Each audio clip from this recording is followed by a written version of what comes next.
버림받음이 은혜가 될 수 있을까요? 버림받음이 은혜가 된다. 저는 오늘 말씀의 제목을 버림받음이 은혜다. 원래는 버림받음이 기회다 이렇게 정했다가 그것은 완전히 이해를 해야 무슨 기회인지 알기 때문에 좀 폭넓게 버림받음이 은혜다라는 말씀으로 이 말씀을 묵상했습니다. 이 말씀은 제가 어제부터 내일까지 좀 배우고 싶은 세미나가 있어서 참석하기 위해서 이동하다가 전철 속에서 이 말씀을 묵상했는데요. 정말 하나님의 은혜는 우리가 상상할 수 없는 순간에 작정된 그 은혜가 쏟아지는 거예요. 전철을 타고 가는데 제가 전화 한 통을 받았어요. 그 전화 내용은 그렇게 썩 유쾌한 전화는 아니었습니다. 제가 마치 고향에서 버림받은 고향 사람들로부터 오해받고 버림받은 의도하지 않았던 그런 상황이 되게 된 거죠. 그러면서 그걸 인하여서 이제 그 소식을 전하면서 불쾌하고 분노해하는 모습을 보면서 제가 오히려 위로해야 했습니다만은 좀 갑자기 멍해졌어요. 내가 할 수 있는 일이 그저 말씀을 봐야 되겠다 하는 생각에 그 사람들이 있는 그곳에 전철에서 이 말씀 이제 오늘 새벽에 나눌 말씀이기 때문에 펼쳐서 보았습니다. 말씀을 묵상해 나가는데 이 말씀이 바로 그 말씀인 거예요. 오늘 이제 같이 나누면 이해가 되시겠지만은 버림받은 그 자리에서 예비된 은혜가 있구나. 그렇지. 그 제목을 그 자리에서 정했어요. 네, 버림받음이 은혜라는 것이죠. 삼손은 나실인으로 태어났습니다. 나기 전에 자기의 삶이 아니라 하나님을 기쁘시게 하기 위하여서 살아드려야 되는 삶으로 태어났죠. 사사로, 나실인으로. 그런데 이 사사 삼손의 삶은 하나님을 기쁘시게 하는 삶이라기보다는 자신의 원함, 내가 원해요, 내가 좋아요, 그러니 나를 위해서 데려오세요 라고 할례받지 않은 이방 여인, 우상의 마음이 차버린 그 여인을 아내로 맞이하고 싶다고 우격다짐으로 우겼습니다.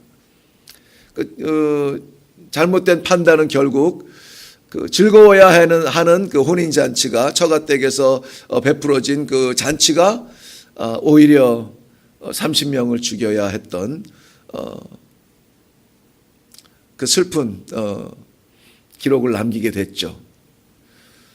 어제 우리가 살펴본 부분입니다. 오늘 15장에 넘어와서는 좀 시간이 지난 것 같아요. 삼손의 마음이 좀 느그러졌고 여전히 그 여인이 그리워요. 그래서 다시 처가댁에 가는데 이번에는 화해의 방문을 하게 됩니다. 예물을 준비해서 장인에게 찾아갑니다. 제가 그 부인이 너무 그리워서 못 살겠어요. 아무래도 제가 그 부인과 함께 지내야 되겠어요. 뭐 대리사위가 됐든 뭐가 됐든 갔는데 그 장인이 말합니다. 자네가 그렇게 떠난 이후에 나는 그 딸을 다른 사람에게 시집 보내버렸네. 그리고 기치를 발휘해서 이렇게 말하죠. 그렇지만 그 동생이 여기 있으니까 동생을 아내로 삼으면 어떻겠나. 마치 그 라헬과 레아의 관계가 생각나듯이 그렇게 말합니다. 그런데 삼손은 야곱이 아니잖아요. 삼손은 쉽게 분노하고 이 성질이 좀 급하잖아요.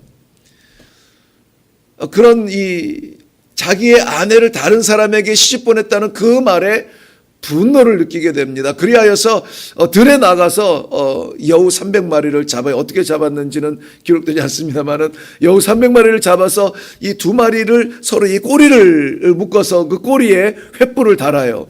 그 불을 붙여서 이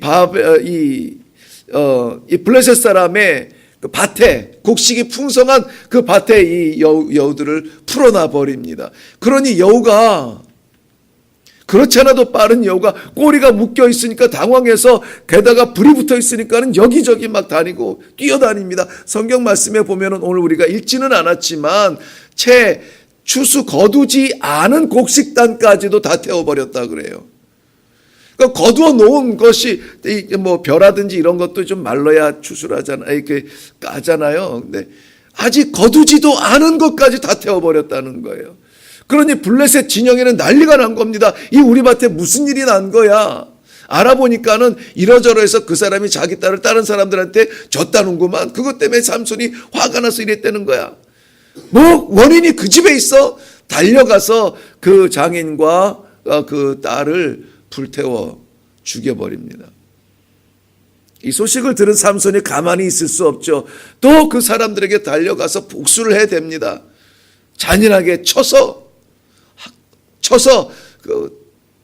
또 학살을 하고 형제들에게 피신해 와 있습니다. 오늘 9절부터 읽었는데 8절 말씀 보면 블레셋 사람의 정강이와 넓적다리를 크게 쳐서 죽이고 내려가서 에단 바위 틈에 머물렀더라. 머물렀다는 것은 숨어 있다는 거거든요. 자기도 분에 못 이겨서 난리를 부렸는데 정신을 차리고 보니까는 이게 작은 일이 아니에요. 도망친 곳이 그 형제 유다의 머무는 그러한 지경 속에 들어와 있는 것입니다. 9절 말씀은 이렇게 시작합니다. 이에 블레셋 사람들이 올라와 유다의 진을 치고 레히에 가득한지라. 레히에 유다 사람들이 머물러 있는 그곳에 새까맣게 몰려와 있는 겁니다. 깜짝 놀라요. 유다 사람들이. 왜 이러지? 우리가 뭐 잘못했나? 당신들이 어떻게 이렇게 올라왔습니까? 블레셋 사람들이 말합니다. 이러저러 해가지고 우리가 잡으러 왔다고. 내놓지 않으면 이제는 전쟁이라고. 근데 이게 전쟁이 되겠어요? 당신은 이 블레셋 사람들이 다스리고 있던 터라 그야말로 학살 수준에서 끝날 것이 뻔하기 때문에 유다 사람들이 겁을 잔뜩 먹습니다. 밖에서 사고치고 형제들 속에 들어와서 숨어있는 삼손에게 찾아갑니다. 찾아가서 네가 어떻게 해서 우리를 이 곤경에 처하게 만들었느냐? 네가 여기 이렇게 있으면 우리가 다 죽게 생겼다. 그래서 우리가 그것 때문에 너에게 왔다라고 이야기해요. 너를 넘겨줘야 우리가 살아. 그 삼손이 한 가지 다짐을 받습니다. 당신들이 나를 죽이지는 않을 거죠. 여기서 친다라고 표현이 나왔지만은 그건 죽인다는 말이거든요. 목을 치는. 당신들이 나를 죽이지는 않을 거죠. 형제에게 하는 말이에요. 온갖 세상에서 억울한 일을 당하고 싸움에 무슨 곤란한 일을 만났든 난리를 부렸든 그래도 형제 품에 들어와서 숨어있는 그 형제가 보듬어야 되는데 지금 형제한테 말하고 있는 겁니다. 당신들이 나를 죽일 건 아니죠. 아니야, 우리는 널 죽일 생각이 없어. 우리는 그냥 너를 묶어서 저 사람들한테 넘겨줄 거야. 삼손이 그거 뿌리치고 튀쳐나가자면 못 나갔겠어요? 근데 그 형제들이 새 밧줄 꽁꽁 묶는 그 순간을 참아 기다리고 있습니다. 그리고 원수에게서 피해서 숨었던 그 형제들에게마저 버림받고 지금 원수와 형제들 그 사이에 고독하게 던져지는 그 장면이 오늘 이 장면입니다. 어디로 가야 할까요? 그 고독함을 누가 이해할 수가 있겠습니까? 그래도 우리의 형제들에게 우리 형제는 우리가 지킨다. 그러한 어떠한 그 신뢰를 기대하지 않았을까요? 그러나 삼손은 비참하게 비통한 순간으로 던져집니다. 형제들에게 버려지는 순간이었죠. 근데 버려져서 나를 버린 쪽은 형제들이고 나를 죽이려고 달려오는 것은 저 원수들이고 그 가운데 서서 오갈 데 없는 지금 이 상황. 근데 거기가 끝이 아니라는 거죠. 거기가 끝이 아니었어요. 하나님께서는 그 고독한 자리에 나귀 턱뼈를 마련해 놓으셨어요. 너무 보잘것없지 않아요? 어떡하라고 그거 가지고. 그것도 위로라고? 하나님께서 고작 이걸 예비해 놓으셨단 말이야? 나를 위해서? 내가 어떤 사람인데, 내가 무슨 일을 했는데, 주를 위해서 내가 무슨 일을 했는데 고작 이거란 말이지? 생각하면 거기 주저앉아야 돼요. 솟아날 구멍이 없어요. 그런데 성경에 보면은 그 나귀 턱뼈로 삼손이 1000명을 죽이는데요. 삼손이 강해서 나귀 턱뼈가 튼튼해서 뭐 1000명의 숫자가 작아서가 아니에요. 성경에 보면 하나님의 영이 갑자기 삼손에게 임하더니라고 되어 있어요. 갑자기 임했다는 말이 그 본래의 뜻으로 보면은 강력하게 임했다는 거예요. 강력하게 삼손에게 임하였더니 그 보잘것없어 보이는 나귀 턱뼈로 1000명을 죽였다는 거예요. 1000명을. 완전한 승리를 이룰 때까지 1000명을 죽일 때까지 하나님께서 능력을 주시고 힘이 되어 주시는 것입니다. 하나님이 함께해 주신다면 보잘것없어 보이는 나귀의 턱뼈로도 완전한 승리를 이룰 수가 있는 것입니다. 너무 막 어마어마하게 이 정도면 됐어요가 아니라 정말 이겁니까? 라고 말할 정도로 아무것도 아닌 그것. 우리가 정말 하나님 앞에 내놓을 것이 아무것도 없는 것 같은데, 나는 정말 별거 아닌 것 같은데, 그렇기 때문에 내가 하는 것이 아니라 하나님의 영이 임하시면 우리의 가장 작은 것, 그것 가지고 완전한 승리를 이룰 수 있다니까요. 완전한 승리를 이룰 수가 있다고요. 하나님의 영이 임하시면. 예수님의 고독한 광야에서의 40일 금식 기도, 그 뒤에 사탄은 여지없이 찾아옵니다. 어떻게 이겼어요?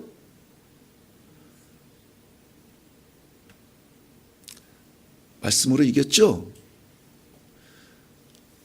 근데 말씀이 무기가 아니었어요. 그 고독한 광야여도 성경을 보면은 무엇에 이끌려? 성령에 이끌려. 그렇죠. 성령에 이끌려요. 성령에 이끌려 나간 그 자리는 40일 금식한 그 왜소한 예수에게 공생애를 시작할 수 있는 능력이 부어져요. 성령에 이끌려. 오늘 이 자리는 우리가 고민을 가지고 올라왔을지라도, 고통을 안고 올라왔을지라도, 세상에 갈 곳이 없어서 정말 기도 외에는 할 것이 없다, 그래서 올라왔을지라도 이곳에 성령에 끌려왔다면 하나님의 영이 우리를 붙잡으시고 우리의 위에 임하신다면 우리는 완전한 승리를 할 겁니다. 예수님이 3번의 시험을 이기셨어요. 완전한 승리를 하는 겁니다. 오늘 1000명을 이겼어요. 10에 10에 10 완전히 승리예요. 이 완전한 승리를 맛보시지 않으겠습니까? 신앙 때문에 고독해 본 적이 있나요? 신앙 때문에 외로워 본 적이 있나요? 문제는 그거예요. 오늘 삼손의 형편은 형제에게 버림받았으나 저 앞에는 적군이 가득 차 있으나 홀로 있는 것 같으나 그 순간에 하나님이 함께 하신 거였거든요. 지금 이 시대는 신앙으로 인한 어려움이 있겠죠. 그 뚫고 다 신앙생활을 하는 거겠죠. 그러나 신앙 때문에 이거 지키느라고 채찍 맞고 이거 지키느라고 순교하고 이거 지키느라고 고독하고 이거 지키느라고 아파하는 그런 야성이 찾아보기 어려운, 그러니까는 이 완전한 승리도 맛보기 어려운,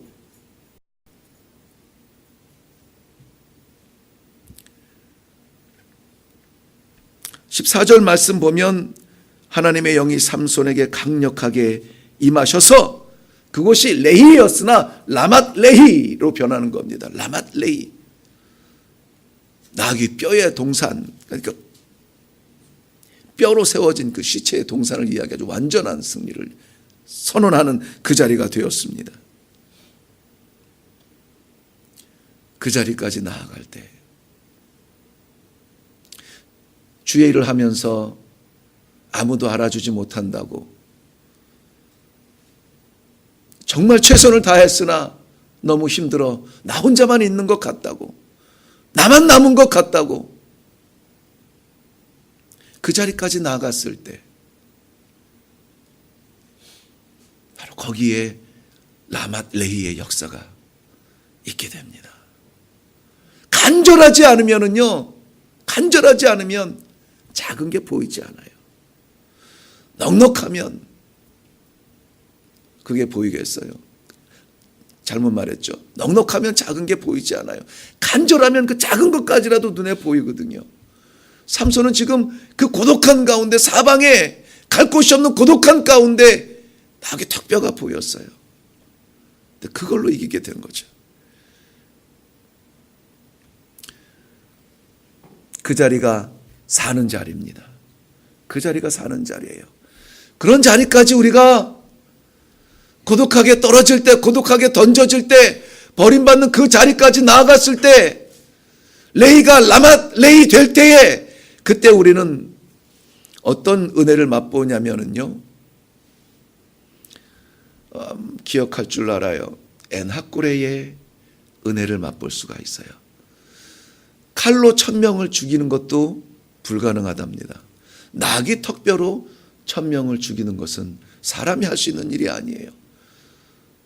있는 힘 없는 힘 다 쏟고 소진하고 목이 말라 이제는 죽이다 자기가 죽게 되었다고 하나님 앞에 울부짖을 때에 하나님께서 땅에 움푹한 곳을 터뜨려서 거기서 생수를 솟아오르게 해서 삼손으로 하여금 그 물을 마시게 해요. 삼손이 그 움푹 터진 곳에 터쳐나오는 그 물을 바라보면서 에낙골에 부르짖은 자에게 주시는 하나님의 생수여 라고 외치는 것이었어요. 에낙골에, 에낙골에. 들어보셨죠? 오늘 이 기도의 자리가 우리의 에낙골에 되기를 바랍니다. 신앙생활로 인한 두려움과 안타까움과 어려움과 쓰라림과 배신과 고통과 고민이 있다면 그것은 사는 자리예요. 거기는 사는 자리예요. 언제 살아요? 하나님의 영이 임할 때에. 주여 붙잡아 주옵소서. 하나님이 아니면 안 될 것 같아요. 앞에는 원수가, 뒤는 나를 버린 형제들, 어디에 가겠어요? 주님밖에 없어요. 그 고독한 자리에서 하나님을 붙잡을 때에 하나님께서는 그곳에 완전한 승리를 주시고, 길을 열어주시고, 문을 열어주시고, 이 일을 해결해 주시고, 육체의 질병을 씻어주시고, 은혜였습니다. 은혜였습니다. 이 땅이 에낙골에 되게 하셨습니다. 승전가를 부를 수 있는 그러한 신앙의 삶으로 우리를 바꾸어 주실 것입니다. 할렐루야. 기도하겠습니다.